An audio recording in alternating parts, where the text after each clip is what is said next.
It's hard to imagine how someone can simply disappear, not just one person, but a mother and her young child. For the people of Robertson County, Tennessee, that nightmare became reality more than 2 decades ago, when Jennifer Wicks and her 2-year-old daughter, Adriana, vanished without a trace. For years, their faces have lingered on missing persons posters, their names whispered in small-town conversations, and their story carried in the quiet hearts of family and friends who never stopped searching. Now, all these years later, new discoveries have brought this haunting case back into the headlines. Discoveries that could finally bring answers to one of Tennessee's most enduring mysteries. Before we dive in, if you're new here, welcome to the channel. We cover real stories, real people, and the pursuit of truth in cases that deserve to be remembered. If you believe every family deserves answers, hit that subscribe button and turn on notifications so you don't miss the latest updates as this case continues to unfold.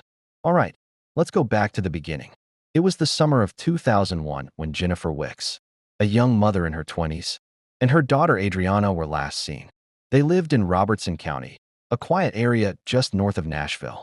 Friends described Jennifer as a devoted mom, gentle, loving, and always putting her daughter first. But one August afternoon, Jennifer and Adriana seemingly vanished into thin air. When relatives couldn't reach her for several days, they contacted authorities. A missing persons report was filed, and what started as a local search soon grew into something much larger. Investigators began retracing Jennifer's last known movements. She had reportedly been seen with Joseph Frank Benton Sr., a man connected to the family. Benton was one of the last people to see Jennifer and Adriana alive, and for years, suspicion quietly surrounded him, though no charges were ever filed in connection with their disappearance. As weeks turned to months and then years, every lead seemed to dry up. Searches along rural backroads, creeks, and wooded areas turned up nothing. For the Wicks family, it was a nightmare without an ending. 2 lives missing, no arrests, no closure. By the mid-2000s, Jennifer and Adriana's case had gone cold. There were theories, rumors, even alleged sightings, but no concrete evidence. Law enforcement revisited the case multiple times, hoping advances in forensic science could shed new light. But with no physical remains and few clues, investigators had little to work with. Over time, the search for answers became personal for the community itself. Local residents kept photos of Jennifer and Adriana on bulletin boards, in church foyers, and on Facebook groups dedicated to missing persons. They refused to let the case be forgotten. Then, just as hope seemed to fade, a discovery in 2025 changed everything. A shocking new discovery. In the summer of 2025, a startling development emerged. Authorities confirmed that human remains had been found near Sulphur Fork Creek, an area not far from where Jennifer and Adriana were last believed to have been. At first, few details were released. Investigators combed through the area, bringing in cadaver dogs, divers, and specialized forensic teams. Then came the breakthrough. DNA analysis revealed that the first set of remains belonged to Joseph Frank Benton Sr., the same man who was once linked to Jennifer's disappearance. That revelation set off a wave of renewed interest and speculation. Had Benton himself been a victim? Or was this discovery somehow connected to what happened to Jennifer and Adriana all those years ago? Weeks later, the mystery deepened when additional bones, including a human skull, were discovered nearby by a local child. More remains followed, scattered along the creek bed and the surrounding woods. Authorities have yet to confirm whether any of those remains belong to Jennifer or her daughter, but the discovery reignited hope that long-awaited answers might finally be within reach. For Jennifer's family, the latest news has been both devastating and oddly comforting. After more than 20 years of not knowing, even the possibility of resolution feels significant. Jennifer's relatives have urged investigators to leave no stone unturned, asking anyone who remembers something, no matter how small, to come forward. Every detail matters. Every memory could help connect the dots. Community members have echoed that call. Many have spoken out on social media, asking why it took so long for renewed searches to happen in that specific area. Some have wondered if earlier investigations missed critical evidence. The Robertson County Sheriff's Office has reopened portions of the case, working alongside the Tennessee Bureau of Investigation, TBI. a dedicated hotline, 1-800-TBI-FIND, remains active for anonymous tips. Even after all these years, Jennifer and Adriana's story continues to haunt the people of Tennessee. The questions remain painful and unresolved. What really happened to this young mother and her daughter? Why did Benton disappear for so long? And how did his remains end up near the same area tied to their disappearance? And most importantly, will 2025 finally be the year that brings this family the closure they've waited so long for? This case isn't just about mystery or speculation. It's about a mother and a child whose lives were stolen from their loved ones, and a community that refuses to stop searching for the truth. When a case has gone cold for decades, every new lead signals possibility, but also risk. For Jennifer and Adriana's disappearance, years of dead ends have thickened the fog. Now, with new remains turning up near Sulphur Fork Creek, investigators are revisiting old theories and pressing forward with fresh eyes. Central to the case is Joey Benton, who was romantically linked to Jennifer before her disappearance. Over the years, his accounts of what happened have varied, sometimes subtly, sometimes dramatically. Initially, Benton claimed he saw Jennifer and her daughter board a white sedan at a gas station in Cross Plains. That version framed their disappearance as a sudden, mysterious exit. But many in Jennifer's circle rejected that idea from the start, leaving behind essentials like diapers. And a car seat didn't match the behavior of someone planning to leave. More recently, Benton's story evolved. In 2024, his narrative shifted again. He allegedly told law enforcement and Jennifer's family that the long relied upon gas station account was false, and that Jennifer and Adriana died in the family home on March 25, 2004. He claimed to have been involved in disposing of their remains and giving a location away from the property. But that new version is deeply problematic. Investigators and the Wicks family say the details are unsubstantiated. No credible physical evidence has surfaced to confirm his claims. So now, Benton's versions are subject to intense scrutiny, shifting under the weight of years, memory, and motive. The 2025 discoveries, beginning with Benton Sr.'s remains and followed by additional human bones, have reignited speculation about how connected these finds are to Jennifer and Adriana. Forensic teams have sent the bones, including the skull, to a medical examiner for testing. Using DNA analysis, osteological examination, and dental records where possible, experts are attempting to identify each fragment. But the challenges are numerous: environmental degradation, incomplete skeletal remains, and the passage of time complicate the process. Sergeant Troy Hillman, who spent years with cold case units, noted that without a fully intact body or clear scene, investigators rely heavily on circumstantial evidence, witness testimony, and technology. The remains themselves may not directly explain what happened, but the location, condition, and context can point toward patterns or inconsistencies in earlier theories. In this case, the proximity of several bone discoveries to each other and to the previous Benton Sr. find complicates the picture. Are these all related? Did someone move remains to that area later? Or were they always there and simply overlooked during earlier searches? Each possibility has profound implications for how the case is understood. One of the hardest obstacles in this investigation has been the lack of confirmed remains of Jennifer and Adriana until now. Without bodies, many questions remained unanswered: time of death, cause of death, and even whether foul play was involved. We asked Hillman, can a case move forward without bodies? His response was candid. It's tougher, absolutely, but not impossible. Bodies provide the strongest evidence, but a smart investigator uses what they do have and builds from there. That means forensic genealogy, trace evidence, and witness statements become more critical. In recent years, genetic genealogy and familial DNA databases have cracked many cold cases, linking unknown remains to distant relatives or confirming identities once thought lost to time. But to use those tools, you need DNA samples and leads. And that is exactly what this case has lacked for so long. From the start, Casey Robinson, Jennifer's sister, has been one of the most persistent voices in this story. She didn't wait for answers to come to her. Through her podcast, Missing in Hushdown, She has re-interviewed people, revisited old theories, and amplified whispers in the community that may have gone ignored. Producer Jules Thorpe, working with Casey, told local outlets that some individuals have admitted they know something, but fear has silenced them. They said they wish they could tell what they know. Casey's podcast has hopefully given them a platform. Law enforcement often uses anonymous tip lines or silent witness programs in cold cases. These tools give people a route to come forward securely.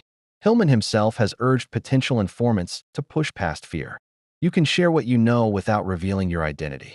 Even if it's a small piece, a car seen in the area, a name mentioned decades ago, it can help investigators rebuild the puzzle.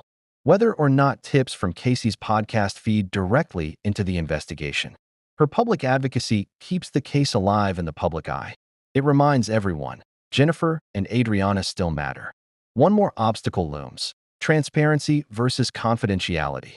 In active, ongoing investigations, officials often limit public disclosures to avoid jeopardizing evidence, alerting suspects, or contaminating scenes. Hillman emphasized that police must carefully protect their moves. If they make every detail public, they risk allowing a perpetrator to evade arrest. That said, families and communities deserve updates, especially after such a long wait. So investigators must walk a narrow line.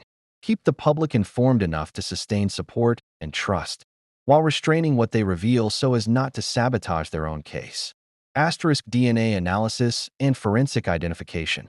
As the remains are tested, each match or non-match will shift the narrative, either toward closure or more questions. Asterisk follow-up searches. Officials may expand searches around the creek, scour surrounding properties, re-examine prior search zones, and revisit Benton family property with new perspective. Asterisk witness outreach and tip infiltration, whether from the podcast, public appeals, or cold case units reaching into old interview files. Investigators will keep trying to coax reluctant witnesses to come forward. Asterisk cross-referencing old evidence, re-examining police files, forensic reports, and statements from 2004 onward, now with fresh attention and modern techniques, may reveal connections missed before. There is something profoundly heartbreaking about living with unanswered questions, always waking up hoping this is the day the phone rings, the call comes. Someone remembers something. For the Wicks family, more than 20 years of silence have been their constant companion. But with the recent discoveries in 2025, new fractures of hope are forming through the darkness. The discovery of human remains near Sulphur Fork Creek, including a skull and bones found days apart, has forced renewed attention from investigators, from the public, and most importantly, from the family who never stopped believing. When those remains were confirmed to belong to Joseph Frank Benton Sr., it was a staggering twist. Benton was one of the last people known to see Jennifer and Adriana in 2004. That connection makes the discovery deeply symbolic and deeply painful. Then, just days later, a young boy searching near the creek stumbled upon a human skull. The Wicks family headed out themselves and discovered additional bones in that same vicinity. They released a measured statement urging restraint, respecting the ongoing investigation, but pressing for transparency and clarity. The family's grief has always been compounded by not knowing, and now each new discovery brings both hope and dread in equal measure. These remains are being sent to the medical examiner's office for testing. Dive teams, cadaver dogs, and search crews have been deployed. But positive identification, whether these fragments ever link directly to Jennifer or Adriana, will take time, precision, and patience. If any remains are conclusively linked to Jennifer or Adriana, the implications would be immense. Asterisk those findings could provide information about timing, cause of death, and manner of disappearance. Asterisk they could validate or invalidate parts of Joey Benton's multiple versions of events. Asterisk they might shift investigation focus dramatically to new areas, new suspects, or overlooked evidence. But even without positive matches, the location, scattering pattern, condition, and context of these remains offer clues. Investigators can compare them to historical maps, previous search zones, and known stories about the Benton family property. Sergeant Troy Hillman noted earlier that bodies are ideal, but not the only path forward. Circumstantial evidence, witness statements, and modern forensic tools, when used together, often break cases once thought impossible. So if these remains don't tie directly to Jennifer or Adriana, they may at least act as signposts. They may corroborate or discredit other claims, help eliminate false leads, and focus law enforcement attention where it matters most. Every discovery carries burden as much as promise. For Jennifer's sister, Casey, each new bone, each fragment, shifts her memories, her hopes, and her fears. When remains went unlocated for decades, grief was painful but numb. Now, with these tangible discoveries, the weight of possibility presses heavily. She has often said that the hardest thing isn't the weight, it's the ambiguity, not knowing whether to hold on or let go. Now her phone buzzes with calls, messages from strangers, from news outlets, all wanting answers she doesn't yet have. But Casey continues her role as the family's advocate. If any detail, however small, might help investigators, she still shares it. If someone fears speaking out, she encourages them. If there's a clue hiding in remembered conversations, she pursues it. Her persistence is the thread holding this story together. The family has also called publicly for transparency from law enforcement. They've asked for updates, for clarity about what was found, how it's tested, and how it might relate to Jennifer and Adriana. They've urged agencies like the Robertson County Sheriff's Office and TBI to communicate with the public and allow this community to stand with them. Even with momentum, this case faces many hurdles. Asterisk false leads and misinformation. In a case this old and with so much media attention, false claims or rumors can distract investigators and confuse the public. Asterisk degraded evidence. Bones exposed to weather, animals, or water can lose key identifying features. Asterisk resource constraints. Cold case units often have limited manpower and must prioritize among many unsolved cases. Asterisk secrecy versus transparency. Authorities may delay public disclosures to protect ongoing investigations, but that can frustrate families and communities who demand openness. Still, one thing remains certain: time does not erase truth. Sometimes it only delays it. This story isn't just about forensic breakthroughs or investigative strategy. It's about people who matter. Jennifer and Adriana were real, their faces held in family frames, their voices carried in memories. The people who still care about them deserve answers. And often those answers lie not in grand discoveries, but in small acts of recall. If you watch this far and know something, maybe a car seen near that creek, a conversation someone had in 2004, a neighbor who moved away, that memory might be the missing piece. Please don't underestimate what seems trivial. Sometimes a passing name, a half-remembered detail, is exactly what investigators need. If you live in or near Robertson County or Middle Tennessee, please consider those old conversations. Ask your parents, neighbors, or friends, did anyone mention unusual activity that year? Did someone suddenly move or seem off? Especially across families, people often regret waiting to speak up. You can contact Asterisk Robertson County Sheriff's Office, Asterisk Tennessee Bureau of Investigation, TBI, Asterisk Use Hotline, 1-800-TBI-FIND. These channels are open for anonymous tips and lead submission, even decades later. Your memory can still make a difference. This case has stretched longer than some people's lifetimes. But every new discovery stretches hope, too. The remains in that creek may lead to answers. They may confirm or refute old theories. They may open doors previously locked tight. What's clear is that Jennifer and Adriana's memory has not faded. Their family continues to fight. Their neighbors continue to ask. Their case continues to matter. If there is closure, it won't come with a shout. It'll come when the right evidence, spoken or silent, finally lines up. It'll come when the small threads, a tip, a witness, a match, tie together. It'll come when someone finally names the truth. And when that moment comes, we all must be ready to listen, to believe, to carry it forward.